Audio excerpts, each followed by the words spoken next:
सीताराम, सभी को स्वागत है आपका चैनल ईसीजी लर्नोलॉजी के अंदर।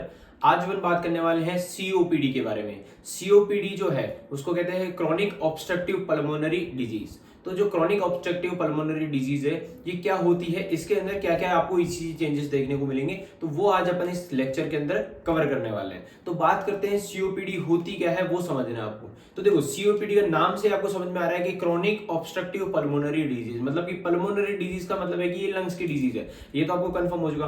पर बात करते हैं क्रॉनिक ऑब्स्ट्रक्टिव, मतलब इसमें क्या होता है कि आपके जो एयर फ्लो है, जो एयर जो क्रॉस हो रही है, एयर जो जाती है, फ्लो होती है, तो वो क्या हो जाती है, ऑब्स्ट्रक्ट हो जाती है, रुक जाती है, रुकावट होने लग जाती है। तो एयर फ्लो जो है वो रुकने लग जाती है, एयर के अंदर रुकावट होने लग जाती है, जिसके कारण से पेशेंट जो है प्रॉपर सांस नहीं ले पाता, और उस कंडीशन को अपन क्या कहते हैं, सीओपीडी कहते हैं। कहने का मतलब ये एक कोई पर्टिकुलर एक डिजीज नहीं, ग्रुप ऑफ डिजीज है। मतलब ऐसा नहीं कि सिर्फ एक पर्टिकुलर डिजीज की वजह से हो रही है, ये बहुत सारी लंग्स डिजीज की वजह से सीओपीडी होती है। अब एक शॉर्ट तरीके से मैं आपको समझाता हूं, उस तरीके से आप समझिए। देखिए क्या होता है भाई, ये आपके लंग्स है,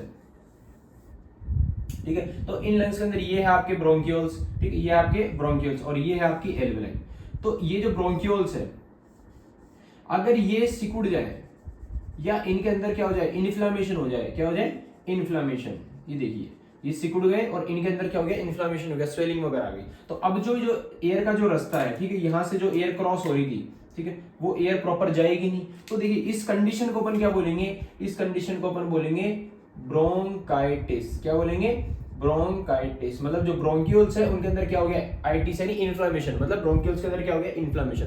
अब इन्फ्लेमेशन होने के कारण ये जो एयर है यहां से क्रॉस नहीं हो पाएगी, ठीक है, और आगे क्या होती है अपनी एल्वेलाई। तो अब एक तो क्या हुआ, किसी पेशेंट के ब्रोंकाइटिस हो गया। ब्रोंकाइटिस का मतलब ये जो ब्रोंक्यूल्स है इनके अंदर क्या हो गई, इन्फ्लेमेशन हो गया। इन्फ्लेमेशन होने के कारण यहां से जो एयर है वो क्या नहीं हो पाएगी, फ्लो नहीं हो पाएगी, क्रॉस नहीं हो पाएगी, ठीक है। अब दूसरी बात करते हैं कि ये आपकी एल्वेलाई है, इस एल्वेलाई के अंदर क्या हो गया है, ये एल्वेलाई की जो लेयर है ये क्या हो गई है, डैमेज हो गई है। क्या हो गई है, डैमेज हो गई है, ठीक है, डैमेज हो गई है। तो उस कंडीशन को अपन क्या बोलेंगे, एम्फाइसीमा। क्या बोलेंगे, एम्फाइसीमा, ठीक है, जिसके कारण पेशेंट गैसेज, जो एल्वेलाई है वो प्रॉपर गैसेज एक्सचेंज नहीं कर पाएगी और पेशेंट को सांस लेने में दिक्कत होने लग जाएगी। भाई अगर ये एल्वेलाई जो है, एल्वेलाई का काम क्या होता है, जो गैसेज है, जैसे यहाँ से ब्लड जा रहा है तो ये जो ऑक्सीजन है वो तो किसको देती है, ब्लड को, और यहाँ से जो ब्लड से जो CO2 है वो किसके पास जाती है, अपनी एल्वेलाई के पास। और जैसे अपन सांस छोड़ते हैं तो वो CO2 बाहर निकल जाती है। जैसे अपन सांस लेते हो O2, भाई देखिए, जैसे आप सांस लेते हो तो ऑक्सीजन आती है और आपके कहां से ले जाती है, इस एल्वेलाई के अंदर।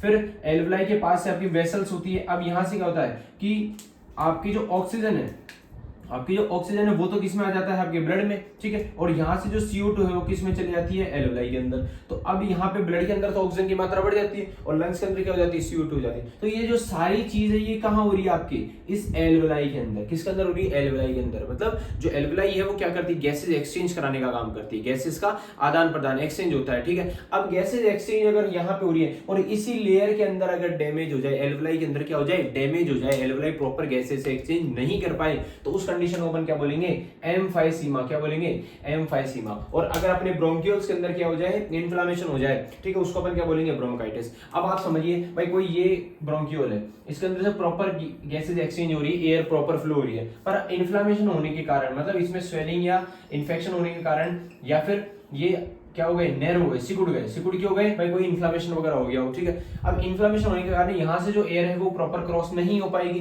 नहीं हो पाएगी तो क्या होगा, मतलब जो पहले जितनी एयर जा रही थी उतनी नहीं जा पाएगी, एयर फ्लो में क्या है, कमी आएगी। तो पेशेंट को जो है सांस लेने में कठिनाई होगी, ठीक है, उसके जो है सांस तेज से लेगा, रैपिड ब्रीथिंग होगी और उसको दिक्कत होने लगेगी, चेस्ट पेन भी हो सकता है, ठीक है, चेस्ट टाइटनेस हो सकती है। तो ये सब सिम्टम्स उसको देखने को मिलेंगे। तो दो चीज हो रही है पेशेंट के, एक तो क्या हो रहा है, ब्रोंकाइटिस हो रहा है, और एक क्या हो रहा है, एम्फाइसीमा हो रहा है। मतलब अगर किसी पेशेंट के लंबे समय तक ब्रोंकाइटिस रहे और उस पेशेंट के एम्फाइसीमा हो, मतलब उसके एल्वेलाई के अंदर भी डैमेज हो, ठीक है, एल्वेलाई से भी कैसे एक्सचेंज नहीं हो पा रही हो, और उसके लंबे समय तक क्या हो, ब्रोंकाइटिस भी, मतलब ब्रोंकियोल्स भी क्या हो, इन्फ्लेमेटेड हो, इन्फ्लेम्ड हो। तो इनके कारण, दोनों के कारण, अगर किसी पेशेंट के ब्रोंकाइटिस और एम्फाइसीमा दोनों कंडीशन रहती है तो उस पेशेंट के अपन क्या बोलते हैं, उस पेशेंट के क्या हो जाता है, सीओपीडी हो जाता है। मतलब उसको अपन क्या बोलेंगे भाई, पेशेंट के क्या है, सीओपीडी। मतलब सीओपीडी के अंदर क्या है, अगर किसी पेशेंट के क्रॉनिक ब्रोंकाइटिस और एम्फाइसीमा है तो उसको अपन क्या बोलेंगे, सीओपीडी पेशेंट। ऑब्स्ट्रक्शन, ठीक है, उसको क्या बोलेंगे सीओपीडी।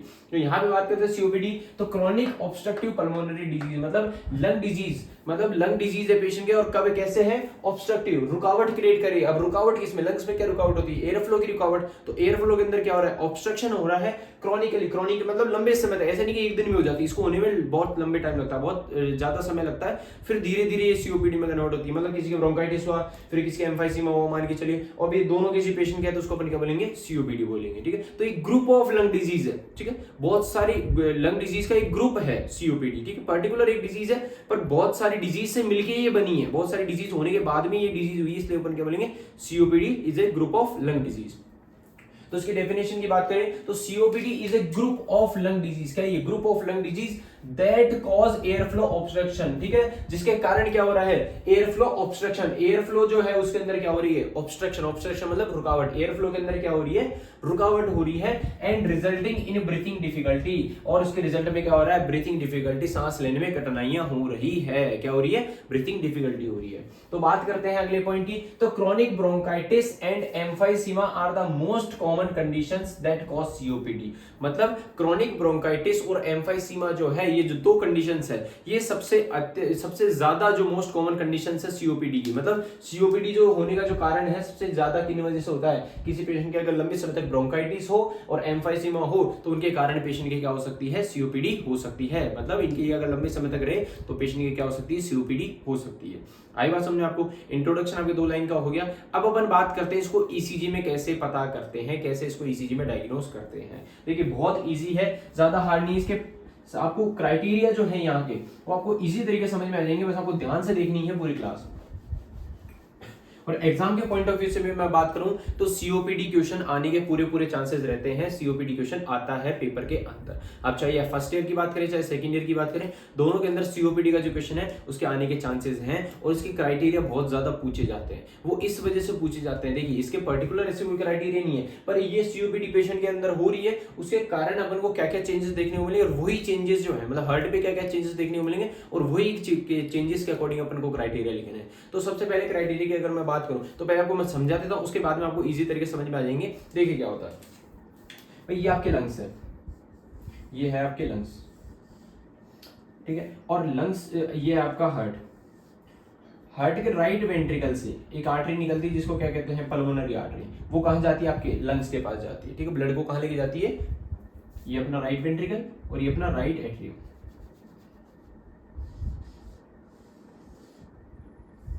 ये आपका राइट वेंट्रिकल एंड ये आपका राइट एट्रियम, ठीक है। यहां से जो ब्लड है, ठीक है, राइट वेंट्रिकल से जो ब्लड है वो कौन लेके जाती है, पल्मोनरी आर्टरी, कौन लेके जाती है, पल्मोनरी आर्टरी, किसके पास, लंग्स के पास लेके जाती है, ठीक है। लंग्स उसको फिल्टर करता है, क्या करता है, फिल्टर करता है, ठीक है, मतलब ऑक्सीजन उसमें, ऑक्सीजन रिच ब्लड बना देता है, उसको ऑक्सीजन बढ़ा देता है उसमें, और फिर वो ब्लड किस में आता है, लेफ्ट एट्रियम, फिर लेफ्ट वेंट्रिकल और फिर बॉडी, ठीक है, ये सर्कुलेशन चलता है। पर अपन को आज अपन राइट साइड की बात करेंगे क्योंकि लंग्स तक का काम अपन को समझना है। तो देखिए यहाँ पे क्या होता है कि लंग्स के अंदर अभी नॉर्मल अगर लंग्स है तो नॉर्मल लंग्स होने के कारण क्या होगा, राइट एट्रियम से ब्लड जाएगा राइट वेंट्रिकल, फिर पल्मोनरी आर्टरी, फिर लंग्स, फिर पल्मोनरी वेन, फिर लेफ्ट एट्रियम, फिर लेफ्ट वेंट्रिकल, फिर बॉडी, ये पूरा सर्कुलेशन चलता रहता है, सिस्टेमिक और पल्मोनरी सर्कुलेशन इस तरीके से चलता रहता है। पर अब देखिए क्या होता है कि आपके जो लंग्स हैं इसके अंदर क्या हो रहा है, सीओपीडी हो रखा है, मतलब पेशेंट के क्या हो रखा है, सीओपीडी। अब सीओपीडी हो रहा है तो मतलब आपके लंग्स जो है प्रॉपर गैसेज एक्सचेंज नहीं कर पा रहे, नहीं करेंगे तो क्या होगा कि आपके जो लंग्स है इनके अंदर एयर क्या होने लग जाएगी, ट्रैप होने लग जाएगी, क्या हो जाएगी, ट्रैप मतलब फंस जाएगी। भाई ऐसा समझिए, प्रॉपर गैसेज एक्सचेंज नहीं होगा तो एयर लंग्स के अंदर बढ़ती हुई जाएगी, बढ़ेगी तो लंग्स क्या हो जाएंगे, हाइपर इन्फ्लेटेड, हाइपर इन्फ्लेटेड मतलब फूल जाएंगे, क्या हो जाएंगे, फूल जाएंगे। ये जो आपके लंग्स है, ठीक है, ये जो आपके लंग्स है ये क्या हो जाएंगे, फूल जाएंगे, ठीक है, क्यों, क्योंकि इनमें एयर भरी जा रही है, एयर का एक्सचेंज होता रहता, ठीक है, एयर जो है अगर ऑक्सीजन और कार्बन डाइऑक्साइड एक्सचेंज होती रहती तो ये चीज नहीं होती। पर अब क्योंकि जो लंग्स है वो प्रॉपर गैसेज एक्सचेंज नहीं कर पा रहे, उनके अंदर एयर क्या होती जाती है, ट्रैप होती जाती है, फंसती जाती है, और लंग्स जो है वो क्या हो जाते हैं, इन्फ्लेटेड, हाइपर इन्फ्लेटेड, ठीक, क्या हो जाते हैं, हाइपर इन्फ्लेटेड। और हाइपर इन्फ्लेटेड होने के कारण मतलब फूल जाते हैं, ठीक है, हाइपर यानी बहुत ज्यादा फूल जाते हैं। तो ज्यादा फूलने के कारण क्या होता है कि अब देखिए ज्यादा फूलने के कारण आपकी दो चीज होगी, क्या होगी कि यहाँ आपका हार्ट है और यहाँ आपके लंग्स है, ये ठीक है। अब ये जैसे फूलेंगे तो जो आपका हार्ट है बीच में, दोनों लंग्स के बीच में होता है, तो हार्ट जो है वो थोड़ा सा पीछे की तरफ जाने लग जाएगा, मतलब यहाँ पे आपका हार्ट प्रेजेंट होता है, देखिए यहाँ आपके लंग्स है, यहाँ पे आपका हार्ट होता है, ठीक है। तो ये फूलने की वजह से क्या होता है कि आपका हार्ट जो है वो पीछे की तरफ धकेला जाता है, पोस्टीरियरली चले जाता है। कहाँ चले जाता है? पोस्टीरियरली चले जाता है, ठीक है, पीछे की तरफ चले जाता है। और पीछे की तरफ जाने की वजह से क्या होता है, अब वो ईसीजी क्राइटेरिया में आपको मैं समझाऊंगा, ठीक है। तो पहले ये चीज समझनी, भाई हार्ट कैसे चले जाता है, पीछे चले जाता है, क्यों चले जाता है? क्योंकि लंग्स क्या हो जाते हैं, हाइपर इन्फ्लेटेड हो जाते हैं। दूसरी चीज क्या होती है, वो दूसरी चीज आपको समझनी।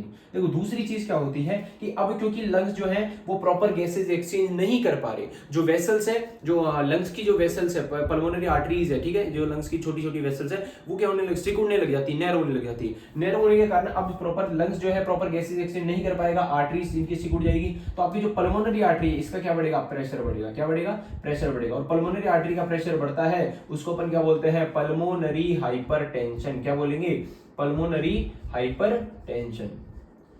क्या बोलेंगे? Pulmonary hypertension. ये क्यों हुआ? क्योंकि पल्मोनरी आर्टरी का क्या बढ़ा, प्रेशर बढ़ा। क्यों बढ़ा? अपने लंग्स की वजह से। तो लंग्स की वजह से पल्मोनरी आर्टरी का प्रेशर बढ़ा, उसको अपन कहेंगे पल्मोनरी हाइपरटेंशन। अब पल्मोनरी अगर हाइपरटेंशन किसी पेशेंट के होता है तो पल्मोनरी हाइपरटेंशन की वजह से क्या होगा, आपने राइट वेंट्रिकुलर हाइपरट्रॉफी पढ़ी है, उसका सबसे मेजर कॉज क्या होता है, पल्मोनरी हाइपरटेंशन। सबसे मेजर कॉज क्या होता है, पल्मोनरी, मतलब किसी पेशेंट के पल्मोनरी हाइपरटेंशन है तो उस पेशेंट के क्या होगा, राइट वेंट्रिकुलर हाइपरट्रॉफी। क्यों होगी वो चीज समझनी है भाई। अपना जो पल्मोनरी हाइपरटेंशन हुआ, मतलब पल्मोनरी आर्टरी का प्रेशर बढ़ा। अब पल्मोनरी आर्टरी का प्रेशर बढ़ा तो अपना राइट वेंट्रिकल को वर्क जो है ज्यादा करना पड़ेगा, नॉर्मल से ज्यादा पंप करना पड़ेगा, उसको ज्यादा फोर्स लगाना पड़ेगा, ज्यादा प्रेशर लगाना पड़ेगा, ठीक है, उसका जो वर्कलोड है बढ़ जाएगा। और जब राइट वेंट्रिकल के ऊपर वर्कलोड बढ़ेगा तो उसकी मसल्स क्या हो जाएगी, थिक हो जाएगी, और पेशेंट के क्या हो जाएगा, राइट वेंट्रिकुलर हाइपरट्रॉफी। क्या हो जाएगी, राइट वेंट्रिकुलर हाइपरट्रॉफी, आरवीएच हो जाएगा पेशेंट की, ठीक है। तो एक क्राइटेरिया आपको देखने को मिलेगा इसके अंदर कि पेशेंट के क्या हो जाएगा,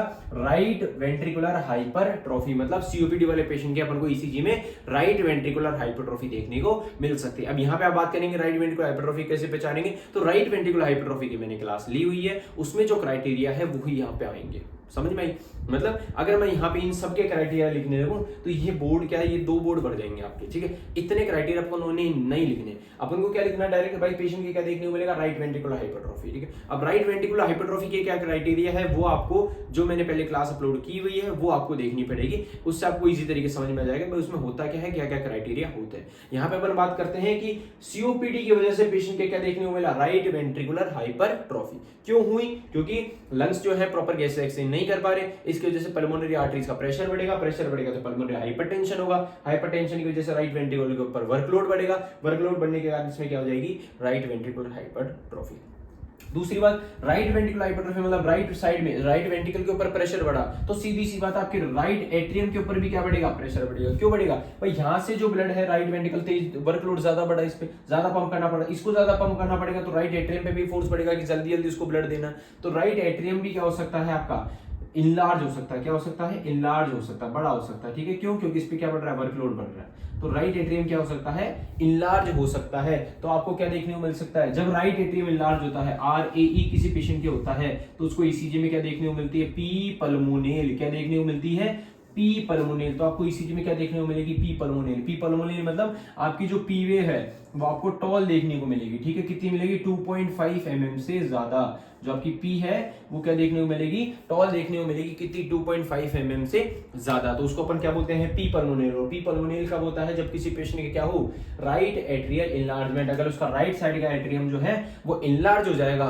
तो इनलार्ज होने की वजह से उसके क्या देखने को मिलेगा, उसको क्या बोलेंगे, राइट एट्रियल इनलार्जमेंट, आरएई। और आरएई की वजह से आपको इसी में क्या देखने को मिलेगा, पी पल्मोनेल। और पी पल्मोनेल का मतलब पी वेव का टॉल हो जाना, बड़ी हो जाना, और पी वेव टॉल देखने को मिलेगी। तो 2 क्राइटेरिया आपको देखने को मिलेंगे, राइट वेंट्रिकुलर हाइपरट्रॉफी और पी पल्मोनेल, ठीक है। तो ये 2 चीज आपको समझ में आई। तीसरी चीज देखिए अब क्या है, तीसरी चीज ये है कि क्योंकि आपके राइट साइड के जो चैम्बर्स हैं उनमें, इसमें तो इनलार्जमेंट हो गया और इसमें क्या हो गई, हाइपरट्रॉफी, ठीक है। क्या हो गई, हाइपरट्रॉफी। तो हाइपरट्रॉफी होने की वजह से अब जो हार्ट की इलेक्ट्रिकल एक्टिविटी है, देखिए मैं इसको रब कर देता हूं, उससे आपको समझा।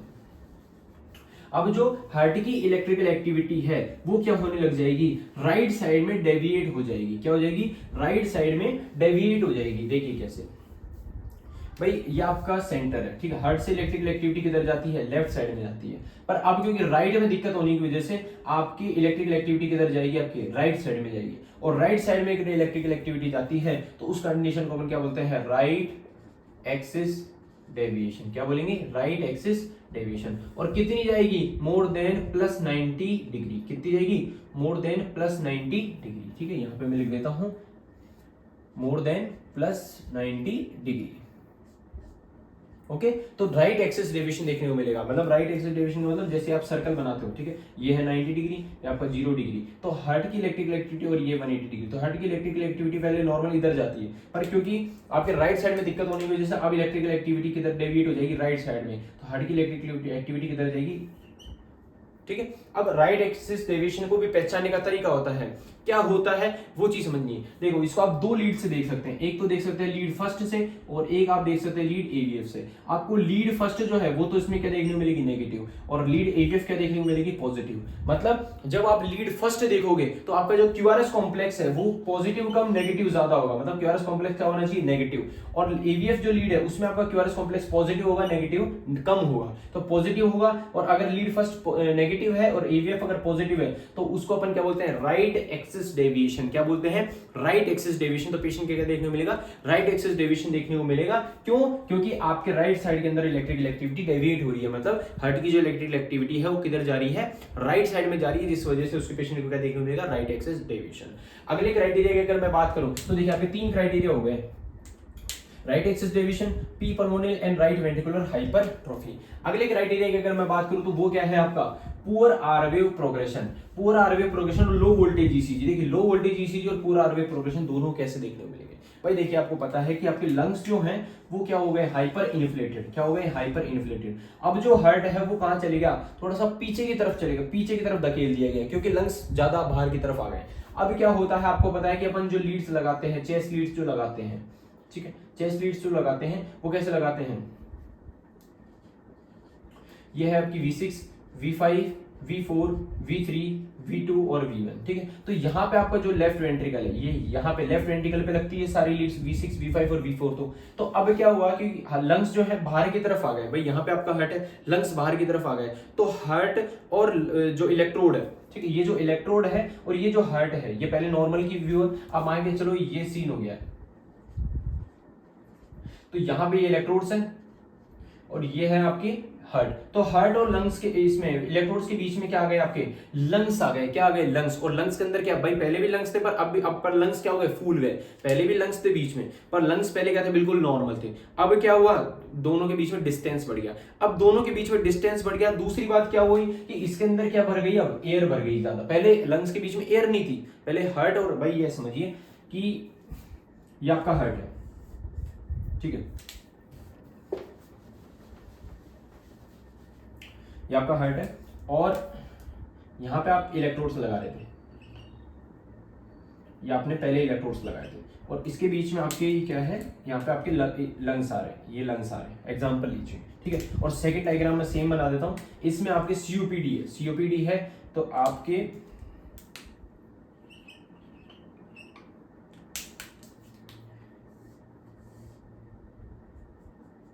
अब यहाँ पे क्या हो रहा है, लंग्स क्या हो गए, फूल गए, हाइपर इन्फ्लेटेड हो गए, तो मतलब फूल गए, और यहाँ पे लंग्स नॉर्मल थे। अब इस टाइम पे जब नॉर्मल थे तो इसमें एयर जो थी वो कम थी, नॉर्मल एयर थी और ज्यादा एयर ट्रैप नहीं हो रही थी। यहाँ पे क्या हो रहा है, एयर ट्रैप हो रही, फंस रही है, यहाँ पे एयर नहीं है। और एयर जो होती है वो इलेक्ट्रिसिटी की क्या होती है, इंसुलेटर होती है, मतलब वो कंडक्टर नहीं होती। इलेक्ट्रिसिटी जो है एयर के थ्रू कम फ्लो करती है। अब आपको पता है कि ये इलेक्ट्रोड्स का काम क्या होता है, जो हार्ट के अंदर इलेक्ट्रिकल एक्टिविटी चल रही है उसको रिकॉर्ड करने का काम है, ठीक है। हार्ट के अंदर जो इलेक्ट्रिकल एक्टिविटी चल रही है उसको रिकॉर्ड करने का काम है इन इलेक्ट्रोड्स का। अब क्योंकि बीच में स्पेस कम है तो यहाँ पे आपको ईसीजी जो है V5, V4 में, V5 में, V6 में अच्छी देखने को मिलती है, आपको आरवेव अच्छी देखने को मिलती है। क्यों, क्योंकि ये इलेक्ट्रोड अच्छे से इलेक्ट्रिकल एक्टिविटी कैच कर पाती है, क्योंकि दोनों के बीच में डिस्टेंस कम है। अब यहाँ पे क्या है, दोनों के बीच में डिस्टेंस क्या है, बढ़ गया। क्यों बढ़ गया, क्योंकि ये बीच में क्या गए, लंग्स फूल गए, लंग्स से फूल गए, ऊपर से यहाँ पे एयर फंस गई है। अब एक तो देखो डिस्टेंस बढ़ गया, पहली चीज तो क्या हुई आपका, डिस्टेंस बढ़ गया। दूसरी चीज एयर जो है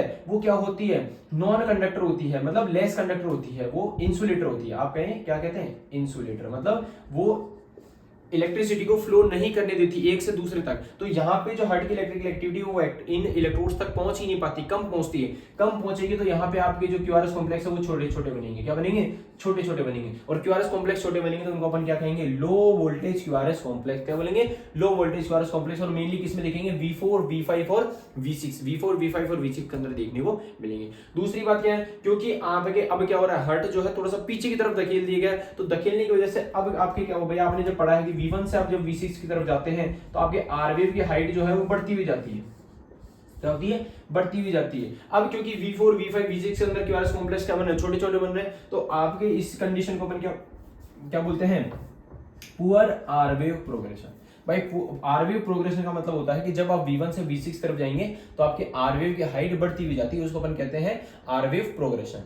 अब यहाँ पे क्या हो रहा है कि आर वेव की जो हाइट है V1, V2, V3 में तो ठीक है, पर V4, V5, V6 के अंदर छोटी है, क्यूआरएस कॉम्प्लेक्स छोटा, तो आर वेव की हाइट छोटी हो गई। तो इस कंडीशन को अपन क्या बोलेंगे? Poor R wave progression. मतलब जब अपन V1 से V6 तरफ जाएंगे तो आर वेव की हाइट जो है वो प्रोग्रेसिवली बढ़ नहीं रही है, ठीक है, इंक्रीज नहीं हो रही है, तो उस कंडीशन को अपन क्या बोलेंगे? Poor R wave progression. तो आपके टोटल कितने क्राइटेरिया हुए? लो वोल्टेज क्यूआरएस कॉम्प्लेक्स देखने को मिला, राइट एक्सिस डेविएशन देखने को मिला, पी पल्मोनरी देखने को मिला, राइट वेंट्रिकुलर हाइपरट्रॉफी देखने को मिली, पुअर आर वेव प्रोग्रेशन देखने को मिला। उसके अलावा अब क्या होगा? साइनस टैकीकार्डिया देखने को मिलेगा। अब साइनस टैकीकार्डिया को देखने को मिलेगा, भाई आपको पता है कि लंग्स प्रॉपर काम नहीं कर रहे, प्रॉपर गैसेज एक्सचेंज उसमें नहीं हो पा रही, तो बॉडी में किसकी कमी आएगी? ऑक्सीजन की। बॉडी में ऑक्सीजन की कमी आएगी तो बॉडी क्या करेगी? आपका जो सिंपैथेटिक जो सिस्टम है, ठीक है, जो सिंपैथेटिक नर्वस सिस्टम होता है वो एक्टिवेट हो जाएगा। क्या एक्टिवेट हो जाएगा? आपका सिंपैथेटिक नर्वस सिस्टम, ठीक है, सिंपैथेटिक नर्वस सिस्टम। तो सिंपैथेटिक नर्वस सिस्टम होता है वो क्या करेगा? आपकी हार्ट रेट को क्या कर देता है? बढ़ा देता है।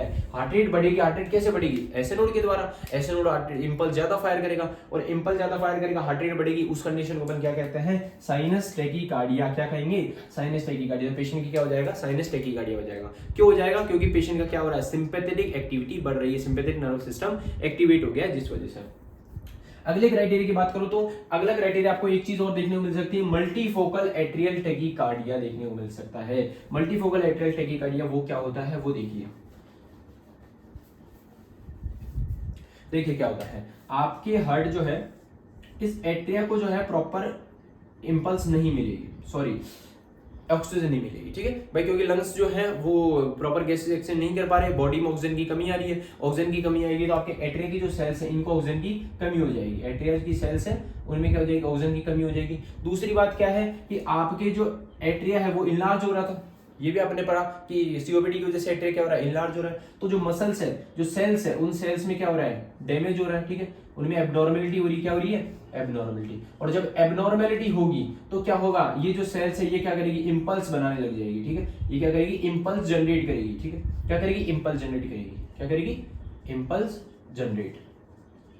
और इंपल्स जनरेट करने के कारण अब क्या हो रहा है कि इंपल्स कहां से जनरेट हो रही है? आपकी एट्रिया की सेल से। कहां से हो रही है? एट्रिया की सेल से। इसको अपन क्या बोलेंगे? Atrial ectopic. क्या बोलेंगे? Atrial ectopic. ये जो सेल्स इंपल्स जनरेट करी इसको अपन क्या बोलेंगे? Atrial ectopic. तो एट्रिया से इंपल्स जनरेट हो रही है। अब क्या हो रही है? बहुत सारी सेल से, मतलब एक सेल, दो सेल, 3, 4, तो बहुत सारी जगह से एट्रिया के बहुत सारे पार्ट से इलेक्ट्रिकल इंपल्स जनरेट होती है। तो अपन क्या बोलेंगे? मल्टीपल, मतलब एक के लिए तो अपन सिंगल यूज करते हैं, ठीक है, और इसके क्या बोलेंगे? मल्टीपल फोकल या फोकाई। मल्टीपल फोकल या मल्टीपल फोकाई, मतलब बहुत सारी फोकाई से इंपल्स जनरेट हो रही है। तो बहुत सारी फोकाई से इंपल्स जनरेट होगी तो वो इंपल्स जो है एट्रिया को जल्दी बीट कराएगी, तेज बीट कराएगी, फास्ट बीट कराएगी, मोर देन 100 बार, तो अपन क्या बोलेंगे? उसको टैकीकार्डिया। और ये सब हो कहाँ रहा है? एट्रिया के अंदर। तो उस कंडीशन को अपन क्या बोलेंगे? Multifocal atrial tachycardia. Multifocal atrial tachycardia मतलब मल्टीफोकल यानी बहुत सारी जो है, मल्टी जो है मतलब बहुत ज्यादा, बहुत सारी फोकाई जो है, इलेक्ट्रिकल एक्टोपिक बोल लो या फिर जो इंपल्स जनरेट करती है इसको अपन क्या बोलते हैं? फोकाई बोलते हैं। तो ये फोकाई जो है ये क्या कर रही है? एट्रिया की रेट को क्या कर रही है? 100 से ज्यादा बढ़ा रही है। एट्रिया कितनी बार बीट कर रहा है? 100 से ज्यादा बार बीट कर रहा है। तो उस कंडीशन को अपन क्या बोलते हैं? Multifocal atrial tachycardia. क्या बोलेंगे? Multifocal atrial tachycardia. तो ये कंडीशन भी आपको देखने को मिल सकती है अगर किसी पेशेंट के क्या है? सीओपीडी है तो। टोटल आपको 6 क्राइटेरिया देखने को मिलेंगे। Low voltage QRS complex, right axis deviation, P pulmonale, right ventricular hypertrophy, poor R wave progression, sinus tachycardia and multifocal atrial tachycardia आपको सीओपीडी के अंदर देखने को मिलेंगे, ठीक है। तो ये क्राइटेरिया आपको अच्छे से याद करने हैं, इंपॉर्टेंट है, ध्यान रखना, सीओपीडी एग्जाम के पॉइंट ऑफ व्यू से बहुत इंपॉर्टेंट है, तो इसको आपको अच्छे से पढ़ना है। नेक्स्ट अपन बात करते हैं इसके कॉजेस की, भाई क्या क्या कारण है। तो देखिए इसका मेन कारण जो है, क्योंकि लंग्स की डिजीज, तो लंग्स की डिजीज मेनली होती है डस्ट से, ठीक है, स्मोकिंग ज्यादा करने से। सबसे मेन रीजन तो स्मोकिंग होता है। अगर लंबे समय तक कोई पेशेंट स्मोक करता है तो उसके जो लंग्स है वो डैमेज होने लग जाते हैं और पेशेंट किस में कन्वर्ट हो जाता है, सीओपीडी में हो जाता है। पेशेंट की क्या हो जाती है, सीओपीडी हो जाती है। तो क्या है पहला कॉज आपका स्मोकिंग, मतलब अगर कोई पेशेंट लंबे समय तक स्मोकिंग करता है, ठीक है, एक दिन की बात नहीं, अगर कोई लंबे समय से स्मोकिंग कर रहा है और ज्यादा स्मोकिंग कर रहा है, एक्सेसिव स्मोकिंग कर रहा है, तो ये हो सकती है सीओपीडी। दूसरी बात करें alpha 1 antitrypsin deficiency. Alpha 1 antitrypsin deficiency का मतलब क्या है वो समझ रहा है। देखिए आपके जो लीवर होता है, वो लीवर क्या होता है, एक प्रोटीन रिलीज करता है। क्या करता है, एक प्रोटीन बनाता है। प्रोटीन बनाता है, उसका नाम क्या होता है, अल्फा 1 एंटीट्रिप्सिन। अल्फा 1 एंटीट्रिप्सिन ये बनाता है। कौन बनाता है, लीवर बनाता क्यों है, ताकि ये क्या काम करता है, ये आपके लंग्स को प्रोटेक्ट करने का काम करता है। क्या करता है, प्रोटेक्ट करने का काम करता है। लंग्स इससे क्या होते हैं, प्रोटेक्ट होते हैं।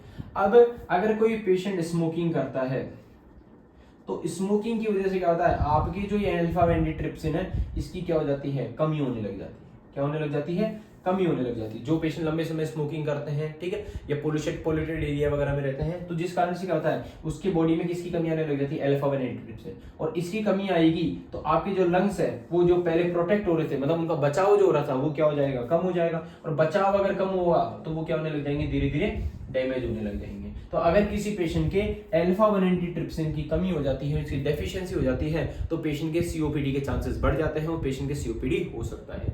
नेक्स्ट अपन बात करते हैं ब्रोंकाइटिस। भाई आपको पता है, जैसे मैंने बताया कि सीओपीडी किस वजह से हुई, एक तो ब्रोंकाइटिस और एम्फाइसीमा, दोनों की वजह से। तो एम्फाइसीमा और ब्रोंकाइटिस की वजह से भी आपके सीओपीडी हो सकती है, ठीक है। तो अगर दोनों ही हो जाएंगे तो पेशेंट किस में कन्वर्ट हो जाएगा, सीओपीडी में हो जाएगा। नेक्स्ट हमारे बात करते हैं एयर पोल्यूशन। अगर लंबे समय तक कोई पेशेंट एयर पोल्यूटेड एरिया में रहता है, स्मोक वाले एरिया में रहता है जहाँ पे बहुत ज्यादा धुआं है, ठीक है, उसके अलावा ऐसी जगह रहता है जहाँ डस्ट पार्टिकल बहुत ज्यादा है, या कोई ऐसी फैक्ट्रीज हो गई, केमिकल फैक्ट्रीज हो गई, गैसेस फैक्ट्रीज हो गई, तो वहां पे अगर रहता है तो उसके लंग्स जो है धीरे धीरे क्या होने लग जाते हैं, डैमेज होने लग जाते हैं, ठीक है, खराब होने लग जाते हैं और पेशेंट प्रॉपर गैसेस एक्सचेंज नहीं कर पाता है उसके लंग्स, और जिस वजह से पेशेंट क्या हो जाता है, सीओपीडी हो जाता है।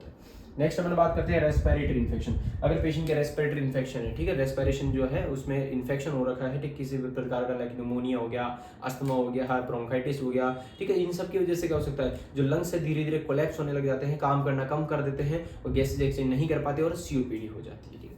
नेक्स्ट अपन बात करते हैं इसमें क्या क्या सिम्टम देखने को मिलेंगे।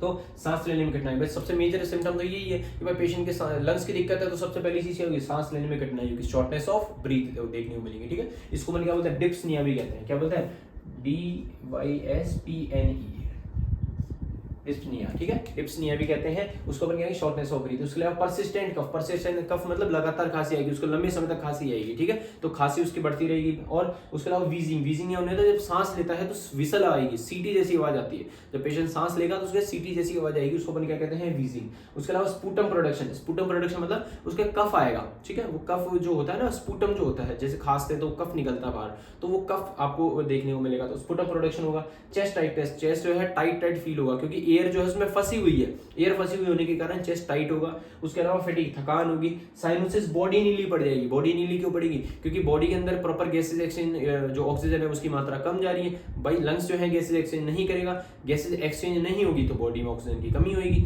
ऑक्सीजन की कमी होगी सेल के अंदर तो सेल नीली पड़ने लग जाएगी, उसको अपन क्या बोलते हैं, साइनोसिस। उसके अलावा वेट लॉस, वेट लॉस क्यों, भाई पूरा जो मेटाबॉलिज्म है, पूरी बॉडी का जो मेटाबॉलिज्म होता है वो कैसे होता है, ऑक्सीजन से होता है। ऑक्सीजन की कमी आ रही है तो बॉडी प्रॉपर मेटाबॉलाइज नहीं होगी, ठीक है, प्रॉपर काम नहीं करेगी, तो पेशेंट के वेट लॉस देखने को मिलेगा, मतलब उसके वजन धीरे धीरे कम होने लगेगा।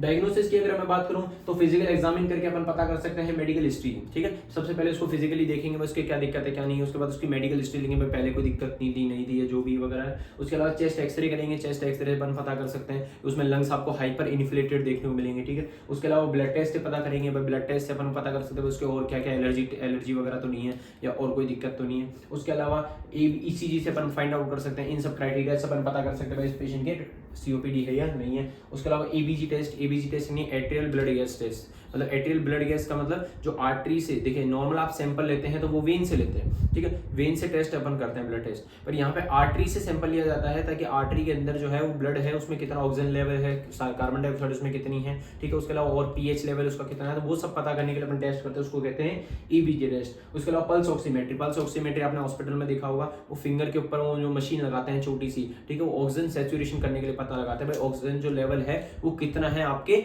ब्लड के अंदर, ठीक है, कितना ब्लड आरबीसी जो है कितना ऑक्सीजन लेवल उसके पास रख पा रही है, कितना ऑक्सीजन लेवल उसमें है, तो वो पता करने के लिए अपन क्या कहते हैं, पल्स ऑक्सीमेट्री करते हैं। उसके अलावा ट्रीटमेंट की अगर मैं बात करूँ तो जिस कारण से उसको सही करना है, ठीक है, ब्रोंकोडायलेटर ड्रग्स देनी, क्या देंगे, ब्रोंकोडायलेटर्स। तो क्यों देंगे, ताकि आपके जो लंग्स है वो क्या होने लग जाए, वापस खुलने लग जाए, जो ब्रोंक्यूल्स हैं वो क्या होने लग जाए, जो सिकुड़ गए हैं, जो लंग्स जो सिकुड़ गए हैं, ठीक है, ये जो आपके ब्रोंक्यूल्स ये जो सिकुड़ गए हैं, ये ब्रोंकियल्स वापस डायलेट हो जाए। अब ये अगर डायलेट हो जाएंगे, ठीक है, ऐसे डायलेट हो जाएंगे तो प्रॉपर गैसेज जो है वो प्रॉपर जा पाएगी, ठीक है, एयर फ्लो ऑब्स्ट्रक्शन नहीं हो पाएगा, रुकावट नहीं हो पाएगी, तो रुकावट कम हो जाएगी, तो अपन क्या देंगे, ब्रोंकोडायलेटर्स। उसके अलावा पेशेंट को ऑक्सीजन की कमी हो रही है तो अपन सीधा उसको क्या प्रोवाइड करेंगे, ऑक्सीजन थेरेपी, उसको ऑक्सीजन देंगे। उसके अलावा कॉर्टिकोस्टेरॉइड्स क्या होती हैं, ऐसी ड्रग्स जो इन्फ्लामेशन को कम करती है, अब क्योंकि यहाँ पे इन्फ्लामेशन वगैरह हो रहा है तो इन्फ्लामेशन को कम करने के लिए अपन क्या देंगे, कॉर्टिकोस्टेरॉइड्स। उसके अलावा स्टॉप स्मोकिंग वगैरह पेशेंट को नहीं करनी। उसके अलावा avoid dust smoke and pollutants, मतलब पेशेंट को इस डस्ट से दूर रहना है, स्मोक से दूर रहना है, और पॉल्यूटेंट ऐसी चीज जो पॉल्यूशन कॉज करे उन सब से दूर रहना है,